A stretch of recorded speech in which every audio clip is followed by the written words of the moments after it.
de citoyens ou de résidents de confession musulmane apparaissent. Et il pose la question, en même temps que s'effondrent les anciens repères des deux blocs, il pose la question à leur propre son identité. Et il va se révéler une double crise. Une crise à l'intérieur des communautés musulmanes quant à l'expression de son identité, mais une crise aussi en Europe quant à l'expression de son identité. Donc, premier élément. Deuxième des choses qui est déterminée et qui va aussi alimenter le discours, et en particulier en Europe, c'est les phénomènes migratoires. Les phénomènes migratoires ne vont pas cesser. L'Union européenne nous annonce que dans les 20 prochaines années, l'Europe va avoir besoin de pas moins de 11 millions de travailleurs. Et la plupart vont venir d'Afrique. Et ils vont venir avec le référent religieux aussi et vont poser la question. Et la troisième des facteurs, c'est le terrorisme. C'est le 11 septembre qui a décidé, et c'est les autres. Ces trois faits-là surdéterminent la question du religieux dans le débat. Dans les rapports avec les musulmans, dans les rapports avec les citoyens de confession musulmane, et on a l'impression d'un débat qui tourne autour de qu'est-ce que l'identité occidentale de nature ancienne judéo-chrétienne. C'est-à-dire qu'il faut savoir que judéo-chrétienne, c'est nouveau dans le vocabulaire occidental. C'est pas aussi ancien que ça.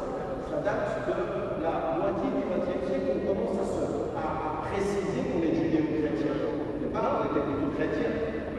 Et le judéo-christianisme, c'est se dire nous judéo-chrétiens pour bien déterminer qui ne l'est pas européen. Il y a vraiment un discours idéologique qui s'est construit. Et donc, je termine par dire, de ce point de vue-là, que cette construction qui va venir, qui va s'établir dans le discours, elle s'établit sur ces premières attilages, c'est-à-dire la perte des anciens rapports à nos idéologies politiques, et puis des questions qui sont liées à une nouvelle présence, à la réalité aujourd'hui également de l'immigration occidentale, et puis une autre chose, le terrorisme, qui nous fait nous retourner vers le monde musulman et de concevoir comme le monde musulman aujourd'hui le facteur religieux qui a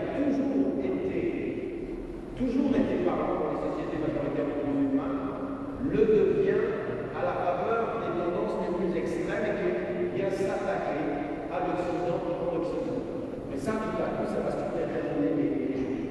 Au point qu'on en arrive malheureusement aujourd'hui, c'est pour ça que je terminerai sur ça, c'est là où il y a un vrai problème, c'est qu'aujourd'hui, les discours qui focalisent sur le fait strictement religieux en disant en fait c'est l'islam contre l'Occident, sont en train de surdéterminer les faits religieux pour oublier les analyses vraiment politiques. Parce que ce qui court aujourd'hui dans le monde majoritairement musulman, c'est aussi le rapport à la démocratie, le rapport à la dictature, le rapport du nord-sud, c'est-à-dire tout ça, ça reste des réalités. Et aujourd'hui, le discours d'un certain nombre de franges radicales de l'islam qui dit l'Occident est en guerre contre l'islam, et le discours d'une frange de plus en plus importante des politiciens européens ou occidentaux qui disent l'Occident est en danger vis-à-vis de l'islam, ce sont des acteurs de la vie contemporaine qui refusent de voir qu'aujourd'hui nous avons à continuer à discuter de politique avec les outils de la politique.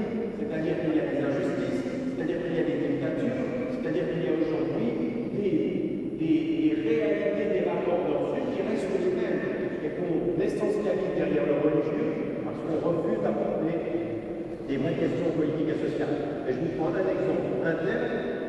Aujourd'hui, il est beaucoup plus facile pour des politiciens de dire que c'est les problèmes religieux que l'on a avec les musulmans que de regarder les réalités sociales dans le pays dans lequel ils sont. C'est-à-dire qu'aujourd'hui, il y a des gens qui vivent la discrimination et le racisme, et aujourd'hui, on essentialise, on dit que c'est un problème religieux. Ça n'est pas vrai. Le meilleur exemple, c'est ce qui s'est passé en France. Les banlieues françaises, là, ça